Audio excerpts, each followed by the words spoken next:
Okay, all right. Good. Good morning, everyone, and very happy 2023 to all of you. I'm sure um, all of you have not got my good New Year good wishes. So I'm just, taking this opportunity on behalf of CFI West chapter to wish you a very happy 2023. And this is our first event of 2023. And for that, I would like to thank Prakash Iyer to very kindly host this event with Rajat Jain and Pankaj Thakkar. Today, we will be having a conversation on role of coaching and mentoring in startup ecosystem, the PADUP experience. Rajat and Pankaj, both of them are founders of PADUP with Divyendu. Divyendu is not here on this call, but of course, he was one of the founders. And then they, of course, have got many co-founders who have joined them at a later stage. The entire idea started in 2015. Both Pankaj and Rajat have been in the corporate system for more than 30 years. Pankaj has been a serial entrepreneur. He has 35 years of corporate experience. Pankaj has over 30 years of that. And then they decided to do something for nation building.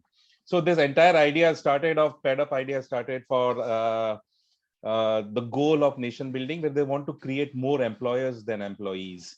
And they started with focusing on startup ecosystem, where they realized that many of the startups fail not because of funding alone, but because they don't have the right kind of support in terms of mentoring and so on and so forth. So they started with they developed a proprietary system called PADUP Way, which they utilize to deeply mentor and incubate startup systems. And over the last 6, 7 years, 8 years, I would say now, they have mentored 270 startups in the tech area, which is their focus area, out of which almost 88, 90 have developed funding, because they also provide funding support. Funding support comes in terms of their network of friends of PADUP, which is actually a larger pool of uh, professionals and entrepreneurs who are supporting the PADUP philosophy. So these are the people who have come from various walks of life with huge amount of experience in corporate sector and non-corporate sector. We have got I'm also part of that ecosystem. And this is the pool from which Pankaj and Rajat dip into to get the right kind of expertise to support the startups which they are mentoring. This is the entire thing has gone up beautifully, and it has now kind of got a momentum where they are getting a lot of calls from the governments as well as private organizations, big companies to support their incubators, accelerators, so on and so forth. So without kind of taking much of the time, I would now ask. Of course, everybody knows Prakash, so I don't have to introduce him. He is a part of CFI for a fairly long period of time and has got his own kind of standing in the corporate sector. So I would ask Prakash to start the conversation with Rajat and Pankaj. We will have roughly around 1 hour of conversation, followed by questions and answer. Of course, the times are flexible. Hey, thanks very much, Girish. Thank you. And hello, everybody. And, maybe just about enough time in the year where you can still say Happy New Year and get away. But I just want to thank Ravi and Girish first for kicking off the year with a program like this one. I think, and I'm hoping it's going to be a little different from the conversation we've usually had, where there's a huge interplay between what coaching does and what's happening in the corporate world, typically where most of us end up doing our work as coaches. But I thought it's interesting for us to try and take a peek into the startup world and see what role might coaching and mentoring play when it comes to startups and founders. And therefore, I want to thank both Rajat and Pankaj for taking the time today to share with all of us maybe a little bit about the PADUP story, what PADUP has done around coaching and mentoring. And you heard those numbers from Girish, right? They've already partnered with something like 270 startups, led something like 70 or 80 or 90 of them to funding and seen them actually grow. What does it take to get it right? What do they do as mentors? But that's only one part of the story. The second part is for all of us as coaches. Is there an opportunity for us to work with startup founders? Every time you hear a story of a startup founder getting it wrong, either that the team has collapsed, or there is an ethics issue, or that they really didn't get the leadership piece right, or there was a behavioral challenge. I'm sure as a coach, you start to think maybe a coach could have helped this startup to survive. So what we will try and do is to try and answer some of those questions around what's the opportunity, how can coaches actually work with startup founders to help them and enable their success. I'd like to keep this session interactive, which really means that if you have any questions, just feel free to put that into the chat. And I promise to try and answer as many of those questions as we can. And Rajat and Pankaj have been kind enough to say that time is not an issue. We will try and answer as many questions as there are. Maybe to get started, and since this is going to be interactive, I have a quick question to ask all of you. How many of you have ever invested meaning put money into a startup? Let's hear your responses. Just go on, say yes, no, yes, no. Put your hand up if you'd say yes. Yes. And if it's a no, it means you haven't put your hand up. So yeah, how many of you? Okay. What I'm seeing is not too many. Okay. And that's an interesting thought. Maybe there's an opportunity there, and we'll try and talk about what does it take for us as coaches to perhaps even get a sense of what's happening in the startup space. So let's get started. Rajat and Pankaj, welcome to the CFI West webinar, and we are so happy to have you here. I want to get started perhaps by asking you, Rajat. We all keep hearing about this startup ecosystem, but what is this animal? Yeah, tell us a little bit about what is happening in the startup world. Give us a sense of the numbers, the monies, the people, just to give us a flavor of the startup ecosystem. Good morning, everyone, and thanks, Prakash. I just want to say here, I'm so delighted to be amongst this august, very, very august audience, and thanks to Girish and Ravi and everybody for having got us here today to have a chat with you.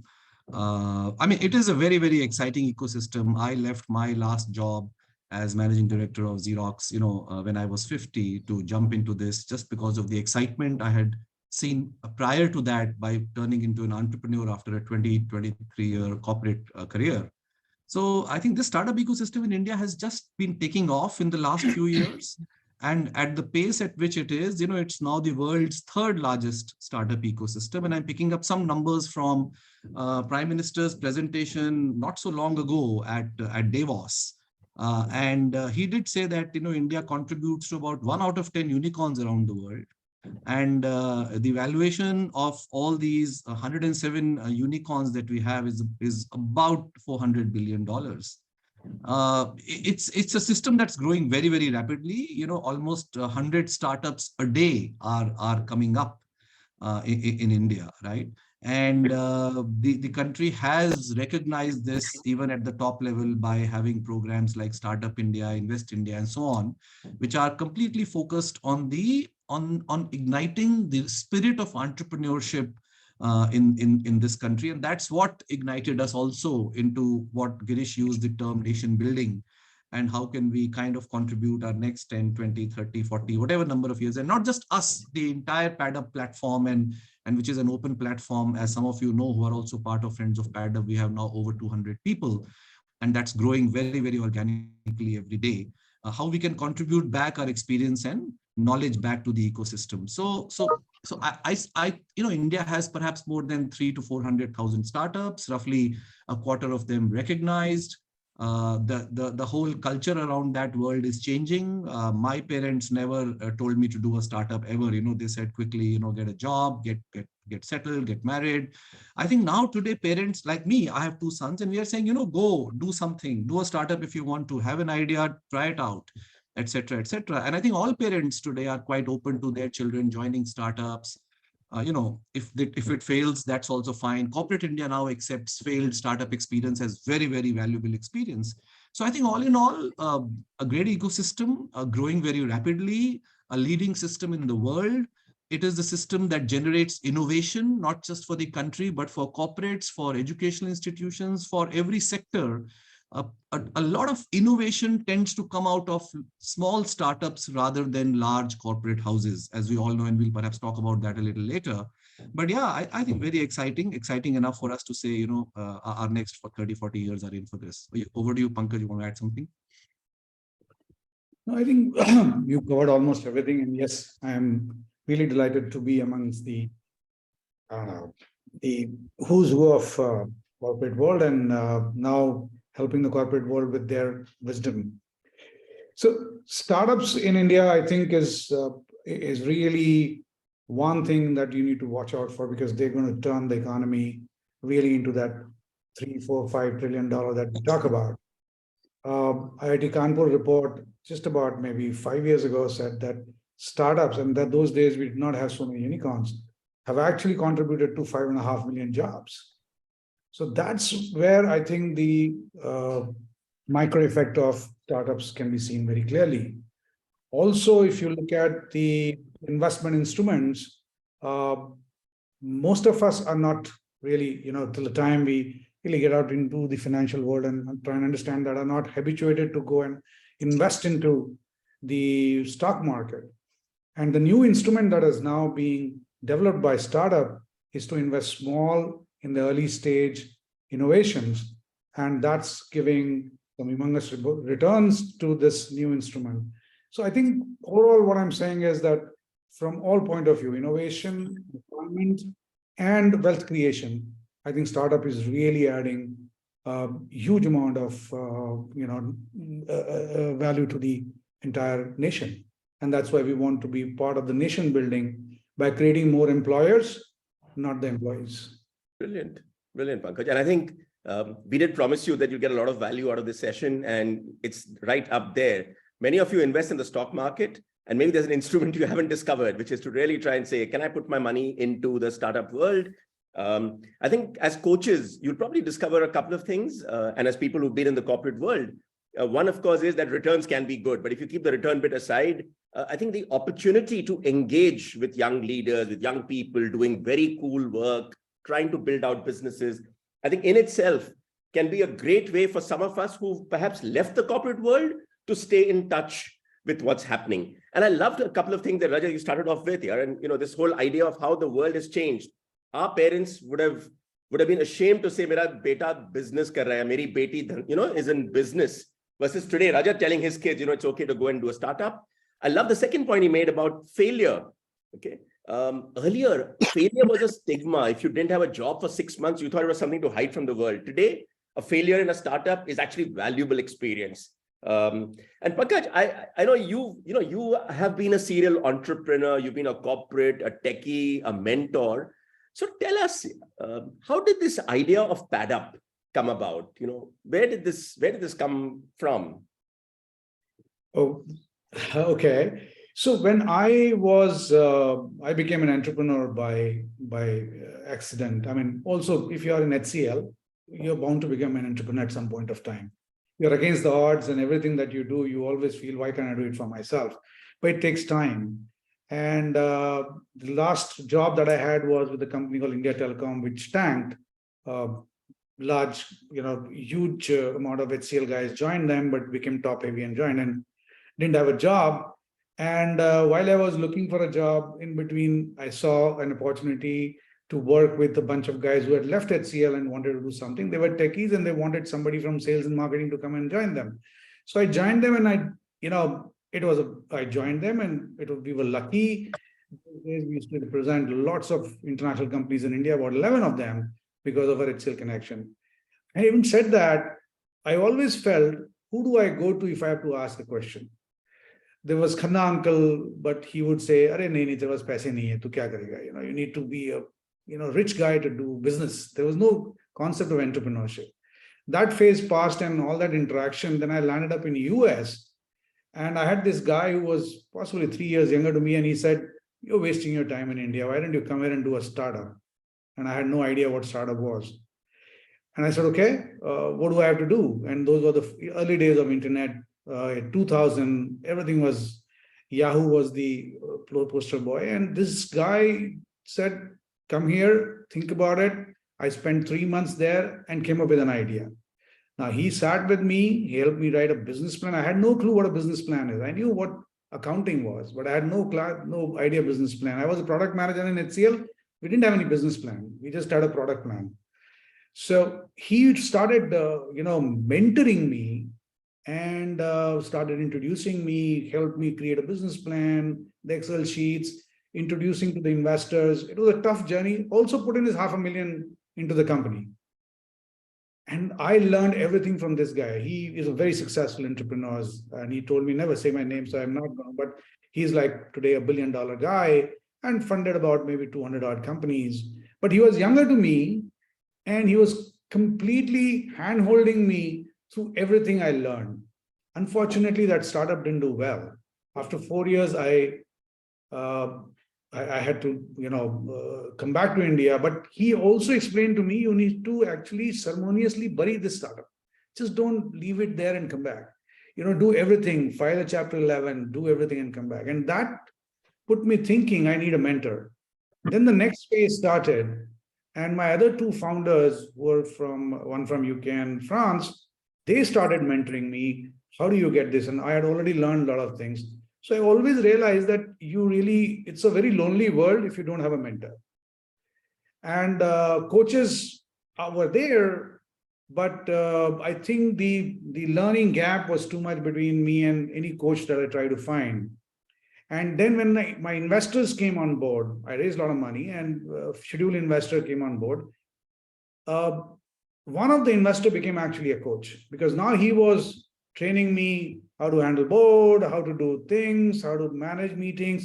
But on the business side, I think the other two guys were mentoring me. You may go wrong there. So I think my entire thing started with, in India, most of the entrepreneurs are driven by stories. That is one part. Then second thing is, there is no support from the family, friends, even the co-workers actually say, "Ye to gaya." So I said, there has to be somebody who should mentor them. And when I started looking when I exited my company, I met Rajat, and Rajat was also craving to come out of Xerox. He said, "Kya kare?" I said, "Ek startup karte hain, nahi to startup ko mentor karte hain." Kya the mentor, wo kya hota hai? Maine kaha, karke dekhte hain. People have done it, let's do it. And that's where it started, that should we do it or should we help others? We decided we'll help others. We'll not do it ourselves, because I think we were at that stage where we thought that we had more knowledge and that could be spread around and contribute more to the, as we keep saying, nation building. So that's the journey we started from. Super, super. And Rajat, as someone who spent most of his early career in these large corporates, Unilever, Walt Disney, Xerox. Now, when you look at the startup world and you see the people there, give us a sense of what's different. So when you look at a leader, if you think of leaders from the corporate world versus, let's say, founders in the startup world, or the kind of people you deal with, or the environment that you see here, what are some of the differences that stand out for you? I think everything is different, actually. I think the common thing is, of course, about building a business and growing a business and creating value. But the way things are done, the whole process, the speed at which things happen, the political plays that happen, the overtones around so many things in the corporate world just don't tend to exist in startups, particularly in the first 4, 5, 6 years. And I dare say that after 7, 8 years or 10 years, they're not startups anymore. I don't call a Paytm or a Flipkart or any of these companies that are still called startups by Economic Times and others are not startups. They've been there for 18 years, 15 years, 20 years. So I think we should get the definition of startup right. But as long as you're a startup, I think the culture is different. The way decision gets done is different. The encouragement around the ability to take risk is also different. And I think the fundamental difference, that I heard very interestingly being explained by Nitin Paranjpe, who's our friend, common friend, is that in a startup world, you start with ambition, which is way, way, way greater than the resources you have. I mean, a young kid starts with an ambition of becoming a unicorn, but uske paas dhile ka paisa nahi hai jeb ke andar. Whereas in the corporate world, your ambition is directly connected to, if you have $100 million, your ambition is to spend, as a CMO, your budget is 100 million, your ambition is to spend 100 million. So your resources align your ambition in the corporate world. In the startup world, you literally think big, or as big as you can from your mind, with no connection to resources which you have. And if you look at any startup story that started, I think it made from ground zero upwards because of an entrepreneur. So I think they are different animals, and both have their role to play in the larger economic system, because eventually you will become a large corporate after being a startup for the first 10 years. Wow, wow. And that's a powerful lesson. I think this whole idea of thinking of your ambition, your A being greater than your resources, your R, and that's at the heart of, I think, the magic that you start seeing in value creation, in business models being demolished, in new models being created. I think we can all play in the safe zone of making our ambition being in line with our resources, which is what the corporate world tells us, versus perhaps the entire startup ecosystem, which Raja tells you is really built around the whole idea that jeb mein paise nahi hai, but unicorn banna hai. So, how do you have an ambition which is greater than your resource? And perhaps for many of us as coaches, this might be a great piece of advice to offer to coaches who also tend to work from a system of saying that, meri auqat kya hai, or this is my strength, this is my limitation, and how do I work within this? Versus perhaps saying, what, dream big, yeah. Have an ambition which is way bigger than all of this, and then you'll start to see the magic happening. Pankaj, you had a lovely line over there about your, I think your former boss or that investor telling you to learn to bury the business, to bury the startup and move on. And I'm just wondering, as you think of startups and their mortality rates, and we all hear about it, give us a sense of what are the top 2 or 3 reasons why a startup might fail? Okay, great question. This thing, there's a lot of studies there. 90 to 95% startup fail, and they fail in their first 3 to 5 years. And the single largest reason for them is, which I believe, and the studies who have substantiated it, is the not having a mentor. See, when a startup, when an entrepreneur starts a night, he's like, a bull in a china shop. He just wants to, he thinks he has a disruptive idea and he's going to disrupt the whole ecosystem that he's actually part of.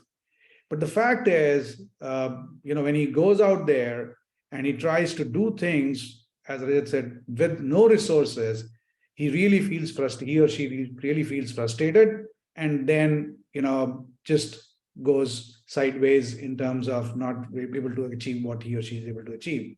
So first is the ability to find a right mentor is just not there. They're looking for people who, they first come in, when they walk into a door, they're looking for money. And that's the biggest fallacy here. Because money only come, investors are only going to write a check if they see possibility of a good scalable business. Now, without the idea being executed, how do you get business? There is no revenue, there is nothing. And where do you get revenue from? If you get your idea into a product or a business or a service. And that comes if you have somebody who can actually help you doing that. So the first thing that is their mindset need to change.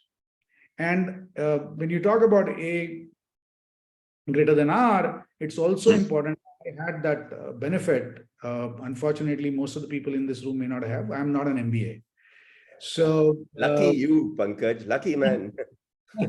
So, in fact, there is a great professor, Dr. Saraswati of Entrepreneurship in Virginia Tech. She's written a beautiful paper called Why Entrepreneurs Succeed. And she said, the reason they succeed is they don't think like entrepreneurs.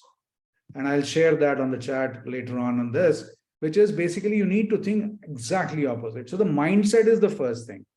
And the second thing is there is nobody to believe in their idea, primarily because of, they're not able to demonstrate what it is. So if they are able to change that mindset and find a mentor, they will find success. So that is the second challenge, is to find a good mentor.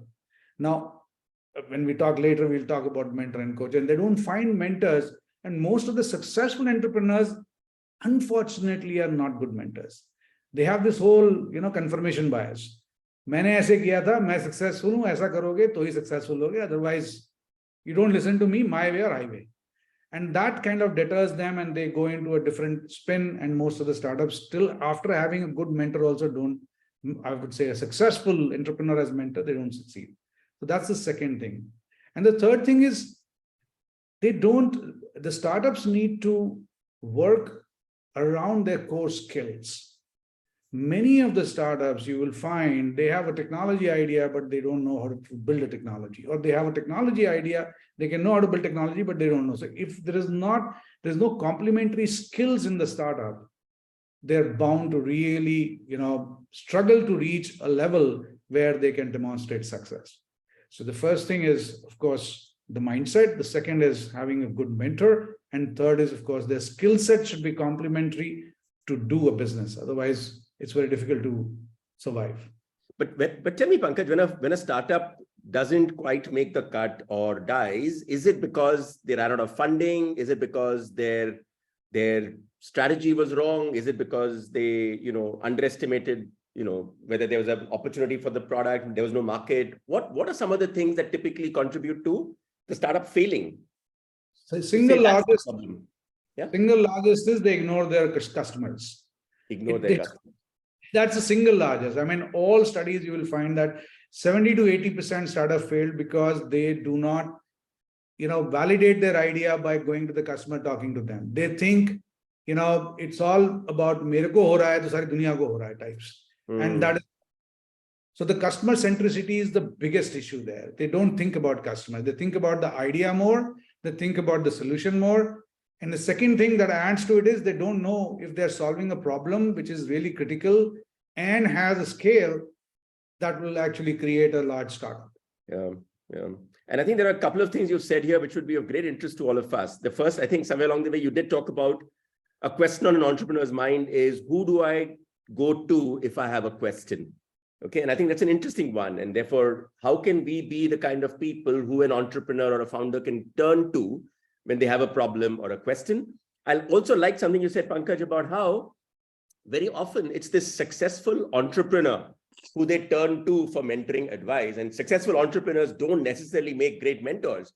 This whole thing about my way or the highway, or maine aise kiya, so it worked, so it should work for you, etc., etc. And I sometimes worry that that's a challenge that some of these coaches might have in their heads as a problem, which is to say, I have not been an entrepreneur, so will a founder look up to me for advice, right? Have you had any experience of this, either you or Rajat, in terms of saying that how important is it for that young startup founder or that startup founder of any age to say, I look up to this person because he's been an entrepreneur, she's been an entrepreneur before? Is that an important requirement, a prerequisite? Yes and no. You may not have, so we have, let's say about 40 more mentors on Friends of Paradigm. Many of them have not done a startup ever in their life, but they've turned into a good mentors. The reason for that is they unlearn to learn, right? A startup actually is doing something unique which has never been done before. So you may be a corporate honcho who have done something really great, 1,000, 10,000 crores, but when you look at that startup, when you look at that entrepreneur, you need to think, how does this particular thing which never been done before can be developed into a big idea? So they need to learn and learn. So that's why the mentorship works very good with startup to certain, till a certain age, stage. And after that, the coaching has to start, because the mentors will only help you develop as a good business guy, but that business guy needs to become a corporate guy at some point of time. So there is a good transition that happens. And that is where I think, even if you look at what Rajat said very rightly, all these companies, when they become unicorn, they're actually now corporates. They have to behave like corporates. And most of, if you look at the Western world, the founders step back and they bring in corporate guys to run the company. And they hire coaches if they have to actually train them for the corporate world. So that there are two different stages in life where you need two different kind of people. Sure. There's a question from Ruby, and I want to get that up to your attention, Rajat. She says, in your experience, are there any gender differences in the way startup founders operate or become? And I think it's an interesting question. So maybe also give us a sense of how many women are out there actually doing startups? What's been your experience? And do you see a difference between the way a woman founder might have looked at the problem or the opportunity or the business versus what stereotypical men. So I think, yeah, there aren't too many women right now, but it's very rapidly picking up. And one of the things that is also being driven by the government also is about trying to drive women cohorts, women related challenges. There are obviously a lot of men trying to solve such problems, but now in the last 3 or 4 years, we've seen very focused women cohorts. The second thing that I see is that in the social area and in the impact area, there is a lot more women than in the sort of for-profit area. In terms of how women look at businesses versus men, I don't see any real difference as such, except that perhaps the emotional quotient that you will get from a woman, and pretty much the same reason you see women on boards, is to bring that diversity. But at the end of the day, both genders, have a significant role to play in building, and that balance still is very, very male focused, but rapidly changing. And Rajat, you've, as the CEO of a business, you've seen young leaders come into your team, you've seen them grow. You probably looked at them and said, here's what their challenges are, here's what their strengths are.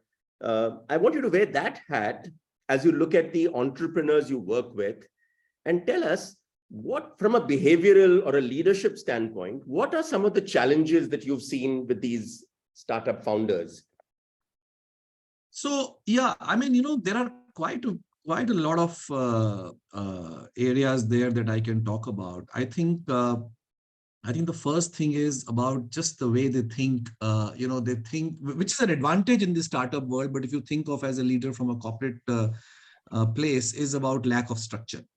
We think structure in the corporate world, and I think that's what helps you survive. You go to the Big Four, you talk about process, you talk about structure, you talk about systems, and it's the lack of that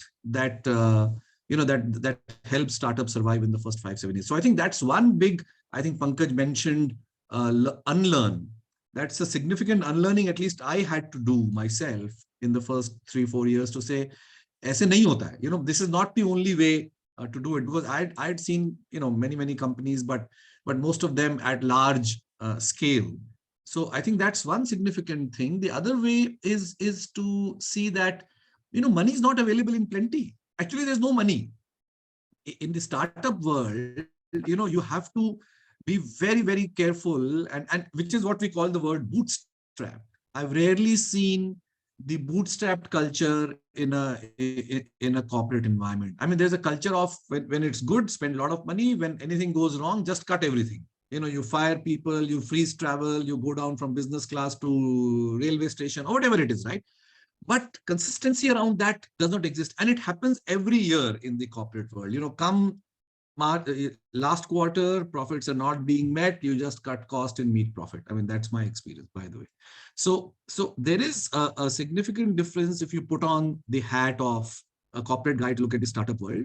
But like I said earlier, there is a place for both these things. And I think it's just like mentoring and coaching. It's almost like phase 1 and phase 2 of life of a company. And it's perhaps, 7-8 years versus the next 50 years. And have you seen, for instance, that some of these, superb founders are actually very solid techies, have a great sense of the technology that can solve the problem, probably spent the last 3, 4, 5 years or 7 years through engineering college and perhaps at work trying to solve for a real problem. And suddenly they now have to try and understand, what does it mean to be a leader? How do I motivate people? How do I get people to collaborate? How do I present to a potential VC? So do you feel there's a gap that kind of comes up here between a man who thinks, I'm so good technically at what I do, and suddenly I'm being asked to do things I'm not really comfortable with? Have you seen some of this happening? So yeah. There's always a lot of gap. I think Pankaj alluded to the fact that successful entrepreneurs, over time go out and hire business leaders and CEOs, particularly if you look at Google and all of those companies, right? After the first 5, 7, 10 years, when they realize that, it's about at what stage of the business, what's playing out. In the initial stage of the business, it's the problem, solution, innovation that's playing out. And I think you need the entrepreneurial skills the most to be able to pivot, to get to the right thing. But as you've gotten there, and which is where technology and the product plays the largest role, you're not talking about market and business, which is where I think, Prakash, the kind of things you're talking about, leadership, and a lot of those things come in. Of course, there is some leadership in the beginning about technology and leading development teams and getting the right product. But at the end of the day, you're also going to be making a business out of it, which is where I think the biggest chasm lies, at least what we've seen in the tech space. Tech founders, we always tell them, we should be at least two founders. There should be a technology founder and there should be a business guy. And that's normally a winning team. And if you don't have it, okay, you'll get a business guy along the way. And often when business guys come with technology ideas, it's the reverse. They've outsourced technology. And they're saying we're working with this development firm, IP is being developed outside, and we tell them that doesn't work. For building a long-term business, that doesn't work. So I think the point here is that at different stages, you will see different skills play out, and smart founders realize that that some of them may transition to becoming a good leader. Deep Kalra, I mean, many others whom we've known in the last 20 years have done that. But if you don't understand that, and you don't transition, and you don't get leaders from outside, I think you run into trouble. Yeah. And we've seen some of those stories as well play out in the recent past, I dare say. Yeah. Sure. Go mechanic. Because a lot of corporate world is about ethics, integrity, all the stuff that you and I and all of us have learned in the Unilevers and all the pristine organizations. When you're doing a startup, you're just focused on building a business somehow, and the integrity and the value is innate in you. But the corporate culture kind of builds on that so much that it allows you to, make the right choices in life when you make decisions. Yeah. And I think that's where the coaching bit and a lot of those things will become very, very important. Mentoring is all about helping them build a business, find them the right way, the right connection, the right fundraising, the right modeling, the right business plan, the right value proposition. It's less of the softer aspect of them, which I think coaching perhaps does a lot more. Yeah.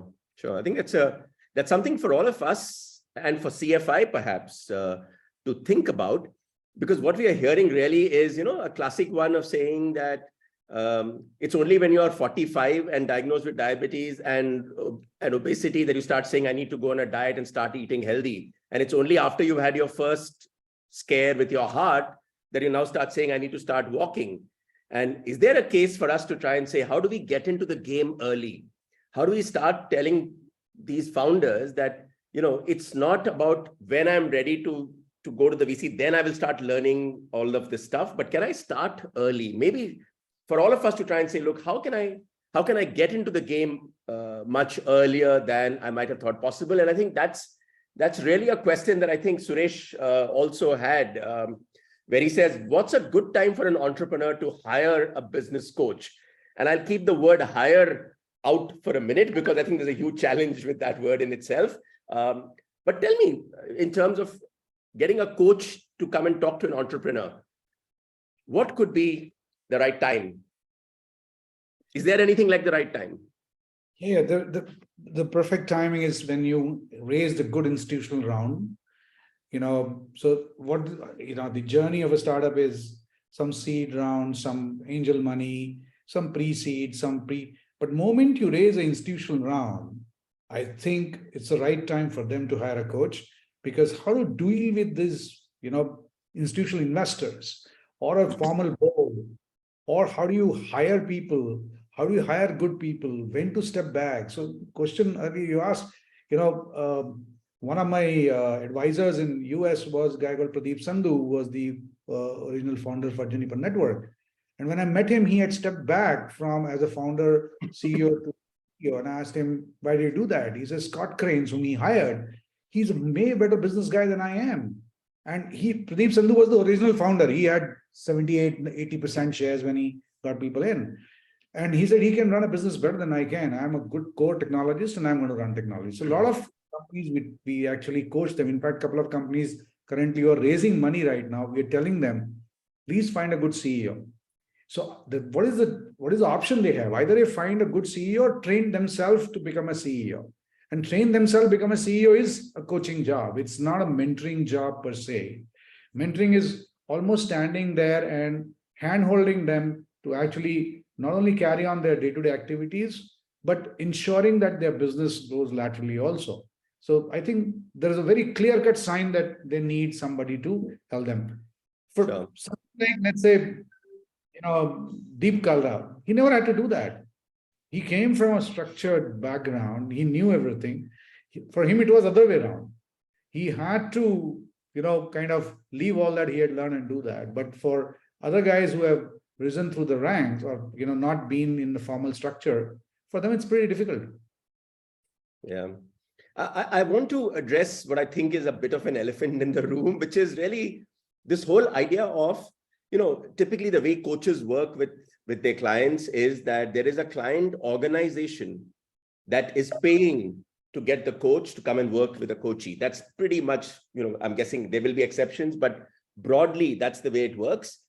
When it comes to startups and founders, I'm sure, I'm just thinking that maybe there isn't enough money to pay the coach. They don't probably see the value in saying, can I afford to pay for the person? I'm not sure if individually that person wants to then invest in it. A lot of the coaching interventions have happened where the startup has scaled and now has this bunch of investors sitting on the board, and they all look for a coach to say, we have this problem of a founder, he's built a great business, but he has no clue how to run a team. So we need your help. Yeah. My question to both of you first is this: assume for a minute that a coach would come for free, okay, and is willing to do some pro bono work. What do you think is the value that could be added to a young startup founder? And B, would there even be an appetite for it? Would the startup founder be willing to talk to a coach and say, what? Wow, I'd love to have someone I can turn to for advice and questions in this journey. And maybe it's not about product and tech, but it's about, broader challenges that I might face as I try and scale up for success. What's your sense?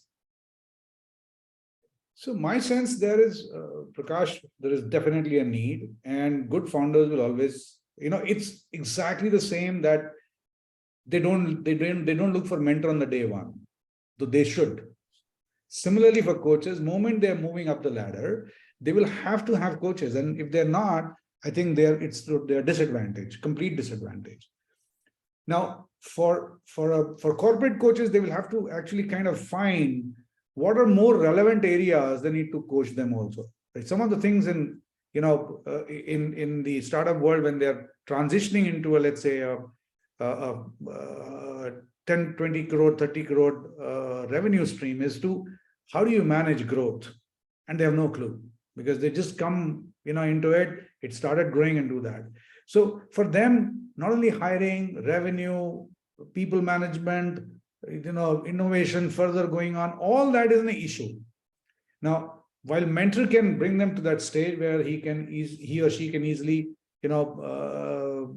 pass on the baton to a coach, the coaches, I don't know, I'm not been to CFI kind of a coaching this thing, we may have to, kind of go a little bit, take a couple of steps back and try and see if they can merge that thing so the transition is smooth. So my suggestion is take up some mentoring assignment, see how they do it, and then it'll be easier for coaches to not have to transition from a mentor to a coach itself. You don't need to have two different people to do that. That's my sense. But it is very important for them to have coach.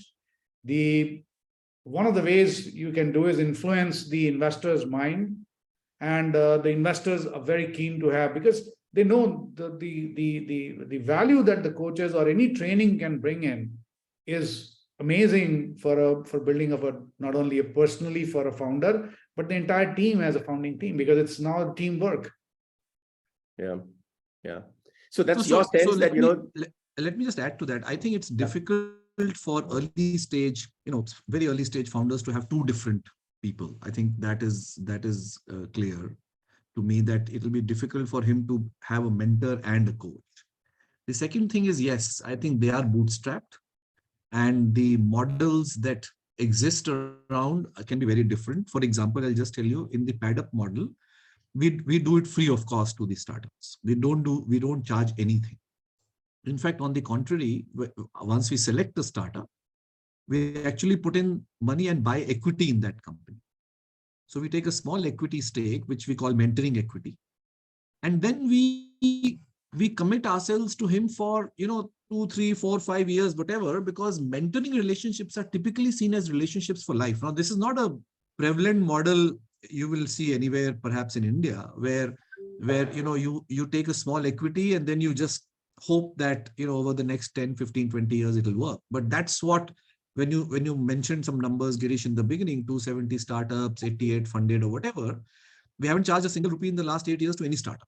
And our model is therefore in a little bit, in a sense, quasi-social. But also we believe that with our mentoring and ability to handhold and not direct, but advise him in the right direction with our experience and background and knowledge and network and capital and probably some wisdom, we'll be able to make a mark in his journey and help him become successful, which will eventually convert that equity into some value. But I'm still talking 15 years. And you have to sustain this whole model for 10, 15 years before you start seeing any kind of quote unquote financial return. So there is a lot of social return here, and there is a lot of, there is perhaps financial return in the long term. Sorry. Sure. But that's maybe something for all of us as coaches to try and think about, which is to say, is there a model that can work for us where you get into the game early, you partner with this entrepreneur, maybe do the social bit, which is to help a founder to try and get it right. But as she or he starts to scale up, as funding starts to come in, you already have a relationship with that individual.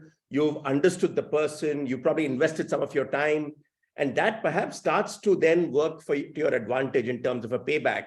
And you could follow the pad up model, do all of it for social and then take a small 1% stake. And when it becomes a unicorn, you can do the math. It'll be very interesting for all of us. Yeah, but Prakash, the point is that if it becomes a unicorn, I think we all have to be very, very clear that this is also a game of numbers.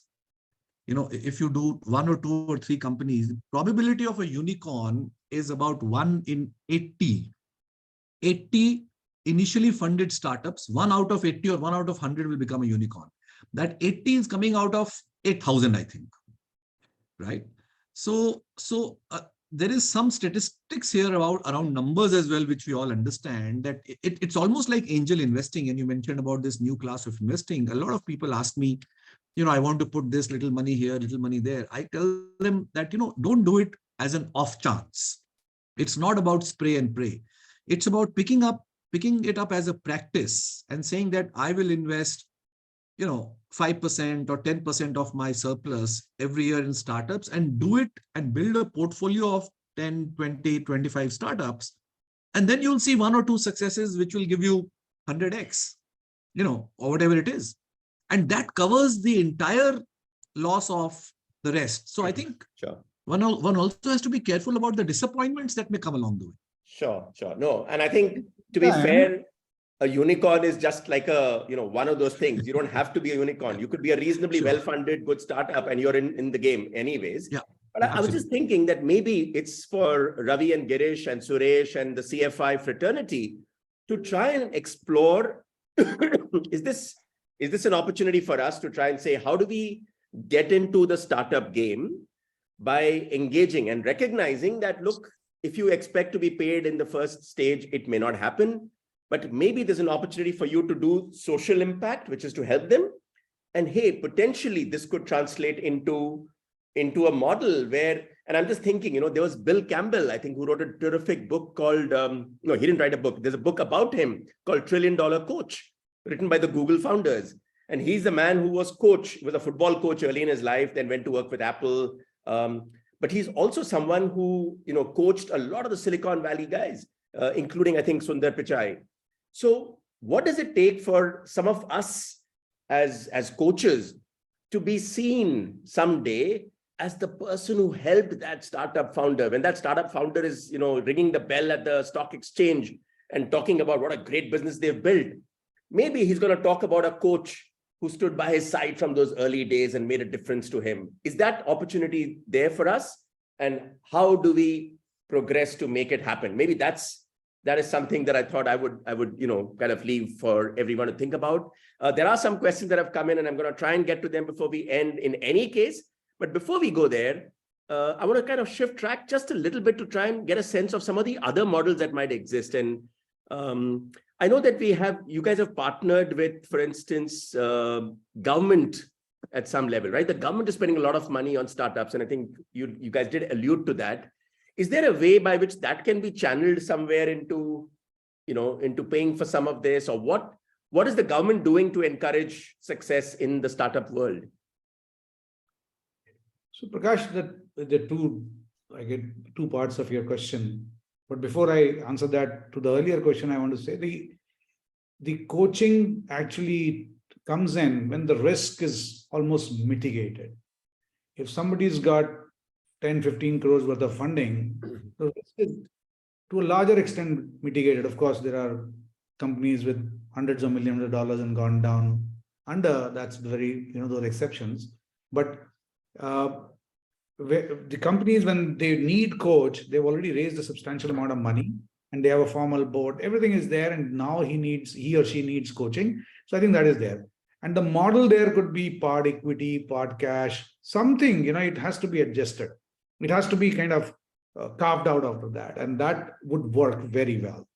The equity would have some, very defined value. There is a fair market value that has already been defined, and they're funded on that. So if they decide to give a coach, 0.5% or 0.25%, that would already be valued at a couple of crores by then. So that's one, you have to look at that also. That's one possibility. But I have a quick question to ask on this one, and I'm just wondering, Pankaj, whether when you say that a coach comes in, sorry, after the risk has been mitigated, as in, let's say that 8 crore funding has come in.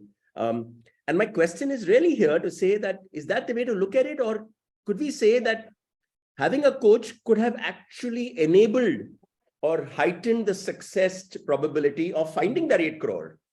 I was just coming to that. So that's one thing. When do you engage? If you engage at that level, there could be a model like that. But my suggestion is engage a little early, right? Look at the mentoring, because you're a natural ally to any entrepreneur or to any corporate guy or somebody who's going to run the business. You're a natural ally. A coach or a mentor, both of them are ally. So I think if you can kind of go a little downstream and look at it and say, I want to become a mentor too. And that's a great idea, because it's part of your portfolio that you're bringing in. So you can stay in the corporate, or if you want to come into the startup world, you can also do the mentoring. Now, how do you get to mentoring? I mean, we actually train our mentors to do what they do. Mentoring is rather more simpler than what coaching is done. It's primarily standing by the founders for a while, 2-3 years, and helping them actually grow as individual, grow as a business guys. But important is you have to unlearn lots of things we learn. And that process we already built, and that process in PaddUp actually can help any one of you who want to do that. We would be more than happy to do, work with you in doing that. And engaging with us will help you to understand how this whole mentorship actually takes place. How does startup evolve? And then take a call whether you want to be in this side or not want to be this side. For some people, it may not be interesting. Sure. But some people say, oh, great. Now I can handhold him or her as a mentor and then transition into a coach over his lifetime. And because mentorship, as Rajat said, is a relationship for life. It doesn't end, at one level. You always re-engage with them. Same as coach. You always go back to your coach and say, look, this is something I need to learn, and they will do that. So I think there's a very good chance that a coach can become a good mentor. A good mentor may not be a good coach. Great thought. Great thought. And maybe a good time, Pankaj, for you to very quickly share with this larger group, what's the typical, there was a reference to the PaddUp way, the PaddUp model. So just give us a quick sense of, what's that elevator pitch about a startup coming in, and what does PaddUp do to handhold that person to take them to whatever, step A to step B? You want to tell us what actually happens? And maybe that gives the coaches a chance to say, what role could we potentially play in that journey from A to B? Tell us. So, yeah, okay, great. So we when we onboard a startup, so we do by cohorts. We have 15 startups in a cohort minimum most of the time. This cohort has different kind of entrepreneurs, and we are sector agnostic, technology agnostic, we are business guys. So what we do is we take them, and there is a process. There is a 14-week process where week by week they build their startup. And this week by week build is all about customer centricity. So as I said, the first thing, most of the startup fail because they forget about the customers. Here we help them find the customer, understand the customer, build the product as per the customer need, and so on and so forth. In 14 weeks, they do 14 different tasks. Each task is then is followed by is mentored or helped by a mentor to complete that task. And in 14 weeks, what outcome is, there is a business model and there is a business plan which the investors can invest. So the numbers that Girish talked about, 270 and 100, the difference, why there is a difference? The difference is many of these startups actually may not find a way to reach to the investors because they will find their product has no customer who's willing and able to pay for it. And that could really be the way for them to actually go back and just give me a minute. I don't know why my phone has got. It's somebody looking for a coach urgently. No, that's my dad. So, as Take the call if you need to. Pankaj, take the call if you need to. No, I don't need to. So he's possibly forgot that it's lying under him and it keeps calling back all the time. And the funny thing about him is I've been an entrepreneur for 20 odd years and he still thinks and he still asks me, beta settle kab hoge? So that's the problem we carry with, as an entrepreneur. Yeah. He's 88-year-old guy. So sorry, I lost the thought there. So what we do is we help the coaches or the mentors who come in first. We take them through a short induction of 2 weeks. 2 hours in 2 weeks. And then they shadow an existing mentor to understand how this works. And then take it out from there. And they can add their own bit. So one full cohort of 16 weeks, they will shadow. They will learn what we do with this thing. How do you unlearn to learn? And those challenges which the coaches will face, they actually get, kind of disappear and they really understand what it is. So Avnish Saxena is not here today, is a certified coach. He's maybe not part of CFI, but I think is part of South. And he's a certified coach and he's become a good, amazing mentor with us. And he's also coaching them once they get this thing. So I think it's a very good way to induct them into the mentorship part. Brilliant, brilliant. And maybe there's an opportunity for a lot of us to be the Avnish Saxena equivalent, as it were, which is really to try and talk. I know Raghu talked about communication, the role of communication for a founder. There is a 14-week window. And maybe the question to ask ourselves is, as coaches, how do we get in and perhaps start engaging?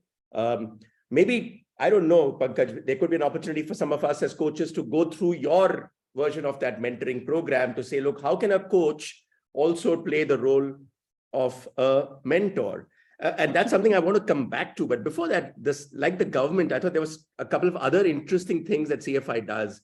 One of which, of course, is this corporate tie-ups. You try and help a corporate to try and understand the startup ecosystem and perhaps work with startups. Do you want to give us a sense of that, Rajat? Yeah. So like the government, and I mentioned Startup India and what the government has been doing in the last 5 years, for corporates also, and most of us have worked in large corporates, one of the big challenges that's happening is the disruption through technology that many companies have seen, whether it's a BlackBerry or a Xerox or you name it. And there are so many companies that have gone down because of some innovation coming from the startup ecosystem outside. Nokia is another good example. So a lot of corporates now, are wanting to quote unquote, connect to the startup ecosystem to understand the innovations that might be happening out there, which is relevant to their businesses. And the startups also need to be connected to corporates because eventually they want market access, they want domain expertise, and they want obviously some sort of capital and funding and probably strategic partnerships over a period of time. But both don't know how to get to each other. The startups are worried about corporates conceptually gobbling them up.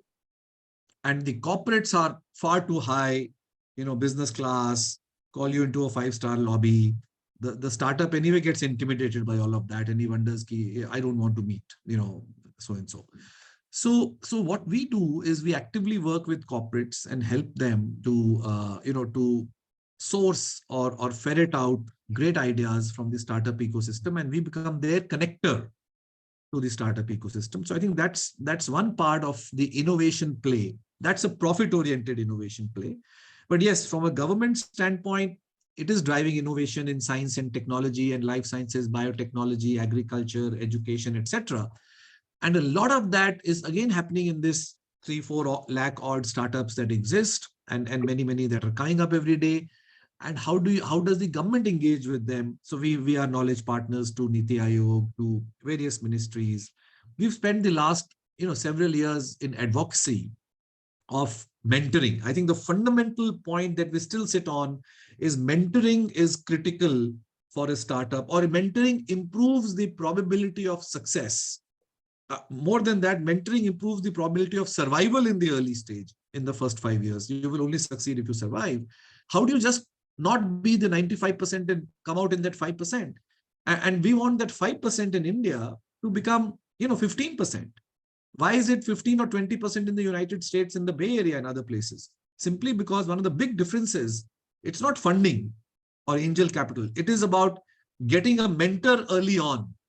And that mentor kind of handholds you because he knows all the blind turns, or he knows most of the blind turns that might come ahead. And he's been through those turns and he's able to navigate you. Brilliant. And again, I think there's, it's interesting that they do so much work with corporates, trying to get corporates to kind of be that bridge between corporates and startups. Again, a thought for all of us to say, so what could we do in this space? And maybe there's a third element of this partnerships that you at PADUP have built up that I want to talk about, which is with educational institutions. I know KIIT, IIM Udaipur. Tell us a little bit about what you do there. Let me just come back to the corporate for a minute to close that, because a lot of corporate executives are on this call. My experience, and I think I've generally seen, is that corporates, shy away from engaging with outside world on the innovation front because, a lot of them are worried about, what will happen if too much innovation happens. And a lot of the sort of middle to senior managers are quite happy with status quo because often you can innovate yourself out of a job, and that's not a great feeling. So it's not an easy thing. Our experience has been that the advocacy with corporates has been difficult. It's a long drive, and it's only the very progressive ones who are able to understand and able to kind of see the light at the end of the tunnel as to how this helps. The other challenge is that the result of this innovation takes 5 years, 7 years, 10 years. It's not this quarter or this half year or this year. And most corporate compensation structures and incentives are not aligned to drive innovation simply because your bonus is dependent on this year's profit and this year's market share. At most, it's not dependent on whether the company is going to be there 5 years later or not. So a lot of the Indian promoters understand this a lot better because they're going to be there for 25 years. And I've met executives who are saying, I have only a 3-year term as the managing director. What's in it for me? Why should I even engage in innovation? So, these are some challenges that we face, and I'm placing it here, for thought, that how do we drive innovation in the corporate segment? And yes, the education segment is a big one. I want Pankaj to talk about that because that's a huge one for us. Tell us. I think the one of the things that we discovered is the difference between what to do and how to do. Educational institutions are very, geared up to tell everybody what to do. They have books, they have everything. And, one of the recent thing is that education as a knowledge is a commodity now. It's not anymore. Anybody who has money can buy that and can go through that. Now, how to do is where the difference is, and we are now helping these education institutions who have got large community of entrepreneurs. So about 100,000 entrepreneurs today reside in this institution, large institution. They were very self-absorbed till the time we started this advocacy, and the government now mandates. So most of their funding comes from government, Department of Science and Technology, MIT, BIRAC, DBT, all these companies, and then we actually kind of made them understand that unless and until there is a knowledge piece there, which is helping these entrepreneurs build their ventures step by step, how to do, which is completely missing from the entire ecosystem. Nobody understands how to build a venture. And that is the problem. So, and today we've been mandated, rather the government has mandated that you will not do any government funded program without having somebody like PADUP or a knowledge partner who has a structured program on how to do things, how to build a venture that is actually embedded in your programs. And that's a great thing. Now, recently Startup India started a program, where they start engaging, saying that we want to onboard mentors. And this has been done in the past also, Atal Innovation Mission had. So most of these mentors are wannabe entrepreneurs or wannabe advisors or wannabe, and they go and list themselves there, which adds to their resume. They're not really the mentor types, and that's what is giving not a very good name to the whole mentoring community also. So Startup India has again started that. And my advice to them was, please don't put up an ad there saying that please come and become a mentor. If you want mentors, reach out to them. Why would I become a mentor if Invest India is not inviting me? I mean, there is some amount of respect you give to a mentor, you just can't take it. There's lots of opportunities with government, but again, those opportunities are more to do with the numbers. It's more facade. It's not really there. What we did with IIT Delhi, with IIM Kanpur, is really going and implementing our programs.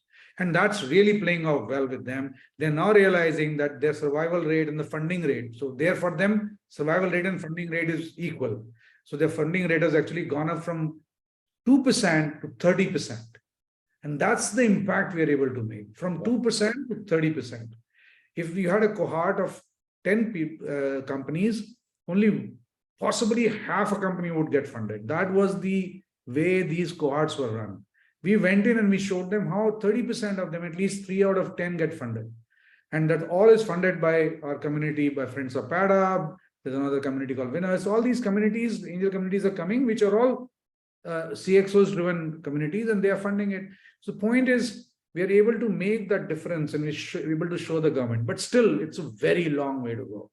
Out of 100,000 startup, we have done only 270.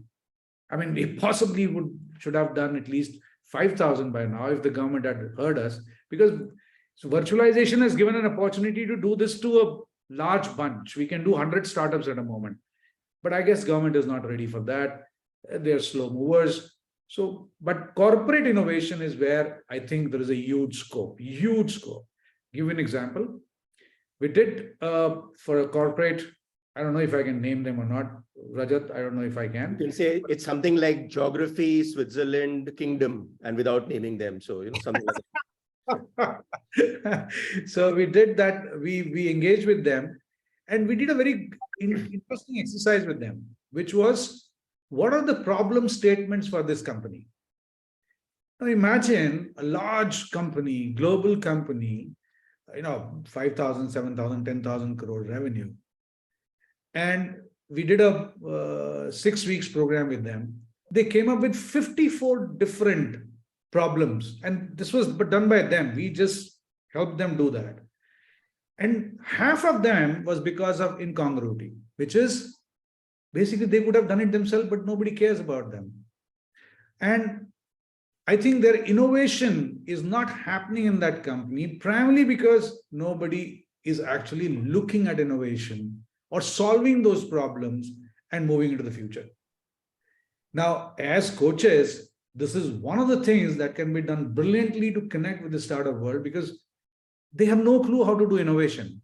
There's incremental innovation which is happening in R&D somewhere. Now there are chief innovation officers happening in some of the companies, but trust me, they're far, far away. So that could be a good link for coaches to actually practice what we call, building innovation.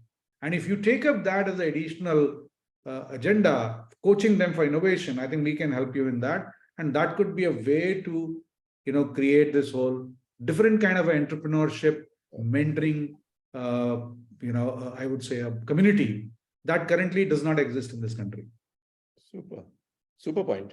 And I think what we'll do now is, and I think some great points out there from both Pankaj and Rajat. And I think I'm just thinking again, how do we engage with corporates? And is there a way for us to do what PADUP does with corporates, with what PADUP does with educational institutions?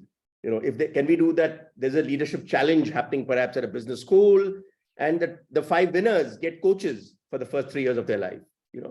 I think you're just populating the idea of having a coach as being something that can help you in your career, and you're catching them young. We are typically getting into not helping people early enough, but trying to solve for problems with successful people. And is there a way to get in and make this happen? And I love the idea. I'm just thinking now that perhaps, can we be the one partnering with a corporate to say, let's understand what are the problems that you have in terms of leadership, and then just help them to think it through and say, okay, here's what you can do about it. Maybe we are the ones who work with them, maybe we are not, but we've kind of played a role, just as, let's say, PADUP is helping them with startups and innovation. Is there a way that we can do something to make it happen? Lots to think about, lots of questions coming in. So what I'm going to do is to try and read through and ask those questions. If you have a question, feel free to put it in. Maybe in the end, we'll also allow you to put your hand up and maybe even ask that question. That's also fine. I'll take Raghu's question where he says, if a founder were to ask a coach to find out how he can help, what could the coach do to identify some priority areas? All right.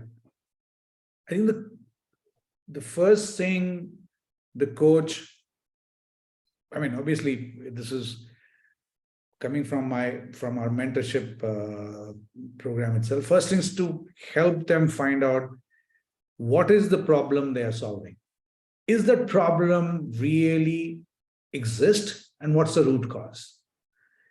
If they can help them find the real problem, solution will come, because the entrepreneurs are there to solve a problem. But I think the coaches need to help them understand what is the problem and how do you go to the root cause of the problem.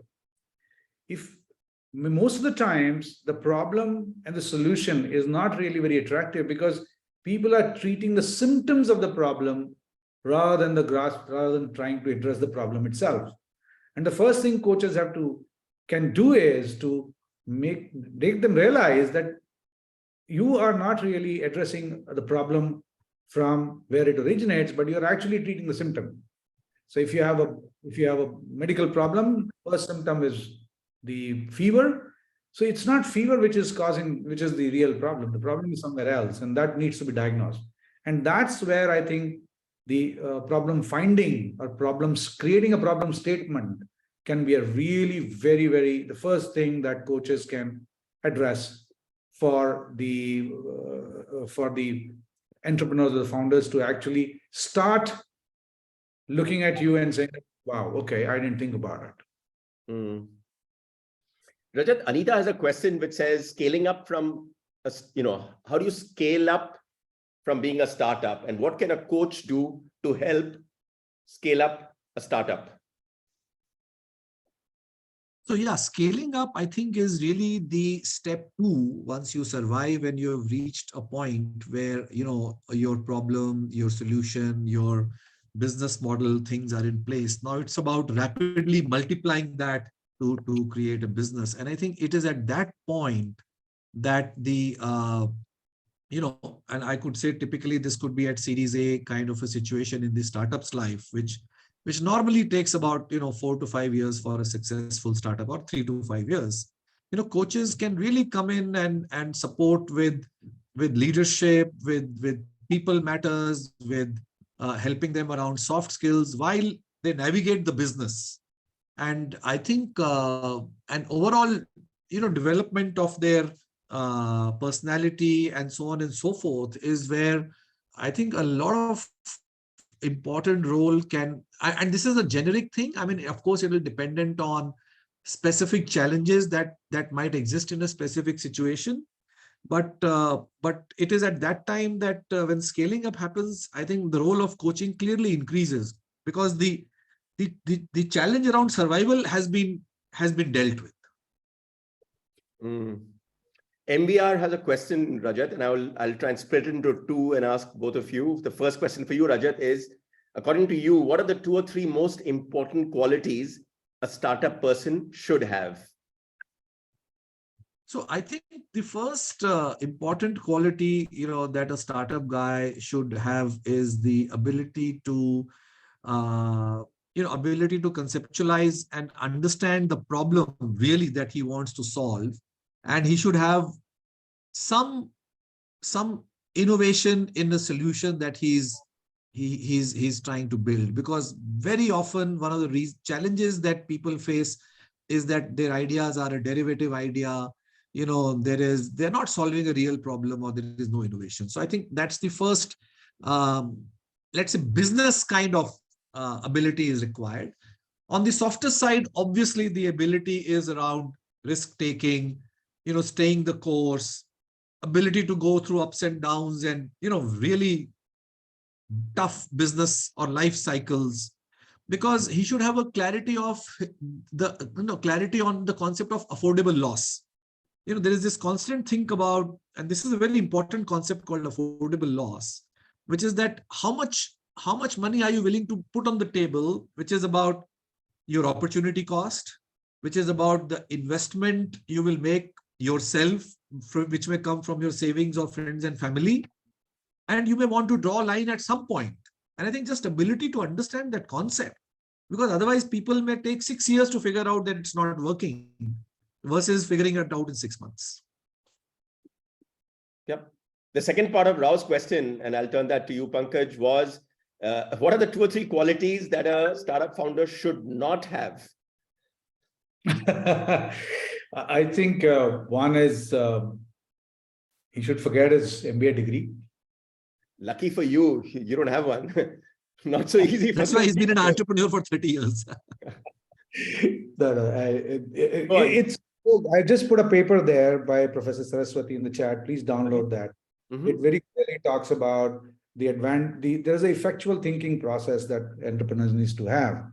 And the effectual thinking process very clearly says that they have to think only about the resources they have, not about what resources they can actually generate, or what resources they can garner. So they have to believe in themselves. So most of the time they should not do is not try to outsource things, but do it themselves. So because your core is what will take you far, not your moat.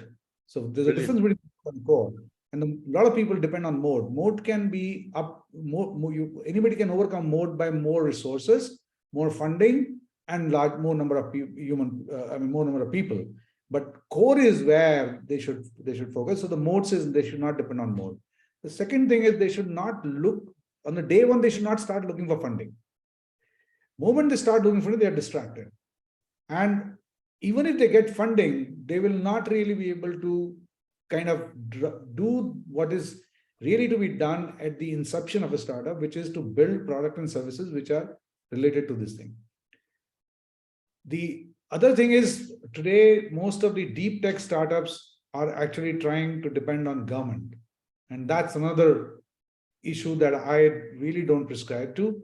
Reason is that it's too long a process. It takes 1.5 to 2 years for you to get that small grant of 25-30 lakhs, which is not worth it. If they build product and services, they can do that. Brilliant. And the other thing is just believe in themselves, not try and have a core team. That's it. I can tell you what they need. I don't know what to say what they don't need. Let me come in here and say, one of the things that's important is for them to be flexible and not be married to their own idea. We've seen challenges where people just believe that what I am saying is the way it will be done, and it doesn't happen. So the ability to listen and the ability, when you're saying not have, I'm saying they should not be obstinate. I mean, they should not just believe that that's the only way to do things. There is a way startups pivot, they change, they look at what's happening. And if you don't do it at the right time, it's funeral time. The one thing which is very important is, and you may find this really contradictory to what you hear, is leave your passion home. Wow. And why they say that is, there's a very thin line between the passion and obsession. Passion can clearly become obsession, and then you lose the perspective. Yep.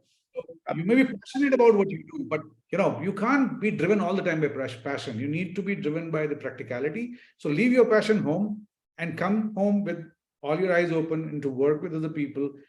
Yes, there is some amount of passion will drive you, but not only passion. I mean, that's what. Yeah, fabulous words of wisdom. I think, passion, obsession, speak carefully, don't cross the line. What I'm going to do is, there are some more questions, and I think we have about 10 minutes left. So what we'll try and do is to get some quick answers before we get to some closing comments. Harsha has a question. Did you ever have to tell a founder that you are not cut out to be an entrepreneur or a business owner? Pankaj must have done that to so many. Pankaj, you can tell how many you told them. Maybe about 2,000. Brilliant. Okay. Are there any common themes that startups benefit from in their, early years?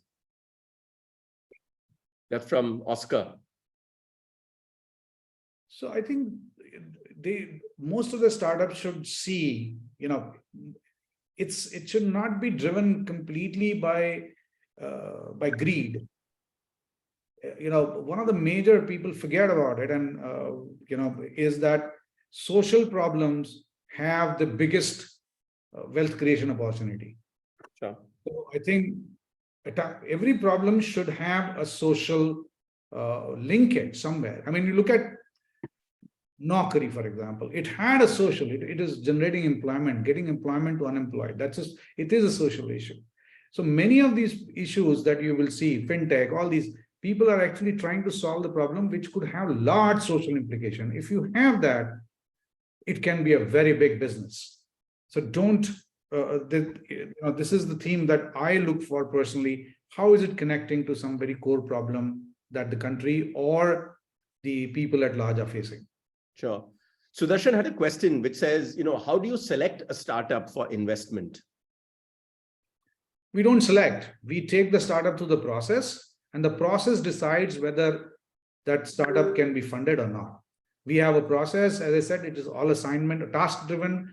The tasks are graded. People who score 75% and above in their task are definitely worth investing. Yep. So Prakash, let me just elaborate just a minute, that this is the pad-up way that you referred to earlier. It's a boot camp, and it is customized to every startup once they are selected through a very, very rigorous filtering and screening process. And it's in that process that they go through, and everybody doesn't graduate, and people who graduate are put in front of investors. They are our recommended startups for investment. And on the day they are presented to investors, more than half of them pick up investment.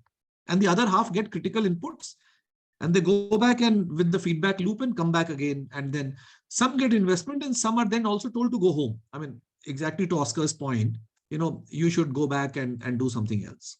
Yeah. We'll come back to this whole thing about telling people to go home, but I can see that Ravi's got his hand up. Ravi, your question. Yeah, I think this may be another elephant in the room.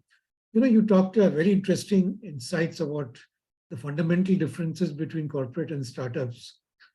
And I'm just looking at the thing which many of us have a view from a distance. If you look at the big corporates of today, they were all very visionary, setting India on a very strong growth path in a particular sector and really building a lot of jobs. And it was painstaking. There is a view that a lot of startups today are really based on only a quick way to become rich and not really building a sustainable business. So this whole thing about valuation and exit and venture capital is also driving a lot of people to get into startups. What do you think about that? Is that a small problem or it's a major problem? It's a huge problem. As I said, the startup ecosystem is driven more by stories and personalities rather than the reality of the life. And that's where we come in and we help them realize that reality, that it's not about what these successful guys did, it's about how they did it. And there are backstories which which may be written and may be glorified, but there are stories which you don't know. So build your own story, don't go on anybody else's story. And yes, and that's why I said everybody who walks into our door is first looking for money. He thinks he has a great idea, sorry, it'll change the world, all that. But then he sits down with us and we made him realize that it may be the great change, game changer. It may be the idea which can change the world. But you have to go through a process to actually establish that fact. If you don't establish that fact, you're not getting a single penny from anybody. Your father, parents, friends may give it. We call it, the first round is FFF, family, friends, and fools. So they can give you the money, but not we. And that's why, Rajat said, we have met in last 7 years, over 2,000 startup one-on-one. When our strategy has been, you come in at a given time, but you go out when you're convinced that you can do this or you're going home. And that may take several hours, doesn't matter. We are there because we don't want that young guy to actually think that he's the, next Mark Zuckerberg. Super stuff. As we come to an end, I just want to get that last action point out, which is assuming now that there is a coach out here who's, and I can see lots of comments over there, how super impressed they are by the work you guys are doing at PadUp. If they want to engage with PadUp, if they want to get involved in the startup game, what's the way forward? What can they do? Just get in touch with us, sir. We are always happy to meet more people, engage with more people, and develop the community. So you can, Rajat has written his email ID, I'm writing my email ID. Just come back to us. Absolutely happy to engage. We believe that this is a very natural fusion if it has to happen. We believe that, and Avnish, as I said, is a very good example. I mean, if anybody knows here, you can get in touch with I think somebody said he's a coach from North Zone. He's a CFI certified coach from North Zone. I think knows him. So he was supposed to be here. He called me up this morning, but there is some mishap or some death in his community that he had to go. Otherwise, he was supposed to be here. So I think he's having a great time, and I assure you, we all are doing this because we want to pass on what we know, but at the same time, we are all eager to learn. So we would like to learn from you, and let's do that exchange. Prakash, I can suggest something concrete, which is that if Girish or Ravi, or you can put together a list of people who would be interested, I can request Pankaj to run his, unlearn or train the mentor session, which is a 4 sessions into 2 hours each. Is that right, Pankaj? 4 into 2 hours each. And that session can be a good insight it can be a good actual insight as to what's involved in mentoring. And of course, it is the PadUp way of mentoring, which is based on Pankaj's knowledge of the Harvard and MIT systems, from where we have gone and learned some of those things. And after that, some of you can actually choose to say, we want to follow the path Avnish followed. And the other counter thing we can think of is to say that if there are startups, if they want to get to a coach or they want to ask something to a coach, we can kind of popularize or get that out to the community to say, ask a coach kind of thing. And if some of your coaches are willing to kind of, listen to that and so on. I'm just trying to think of concrete stuffs that can be done now that we are at the end of it.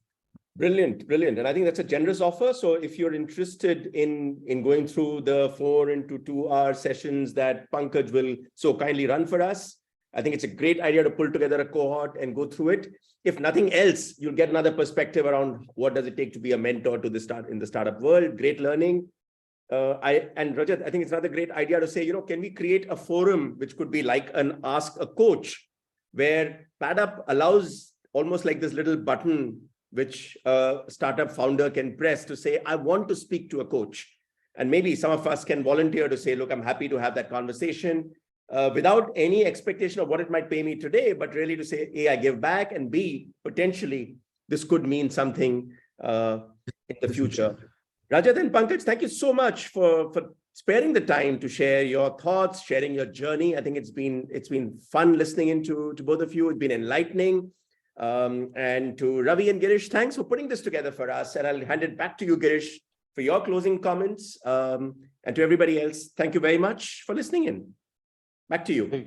Thank you so much, Prakash, and thank you so much, Rajat and Pankaj. I think it's an amazing session. So many insights, so many learnings, which I think the whole group had. And thanks for your generous offer of being, partnering with us, with CFI. I would not ask, Ravi to sum up the thing for the group. Thanks, Girish. I'm not going to attempt to sum up the sort of content we have covered today. It's actually mind-boggling. I mean, I'm glad we are recording the session and we'll make it available to people who are not there, but I think it'll also be useful for people who are there to go through the recording again. We've really covered a lot of content, and that's not happened by chance. Most of us can see the amount of preparation that Rajat, Pankaj, and Prakash have put into the session. I think it's been to say that we all expected this session to be different because of the nature of the topic. But I think to say it is different has been an understatement. It's been a wow session looking at all the responses one can see. So thank you to all three of you. And I must thank Girish. Girish is really the person who has created this session. It's his contacts which has put this together. I think a lot of messages for us, particularly for the coaches. But I'm glad to see Suresh is also on the call. I think there's some good segues in terms of what CFI could do forward in terms of CFI 2.0 or 3.0 or whatever you want to call that. So thank you all of you, and thank you for all the people who are there today on the call. I think it's been well worth your time, but thank you for joining in today. Thank you. Thank you. Thank you. Thank you for having us here. Bye. Thanks a lot. Thank you. Thank you, everyone. Thank you. And delighted to be here. Thanks a lot. Thank you. Thank you so much. Thank you. Thank you. Bye. Thank you. Thank you. Bye. Thank you. Thank you.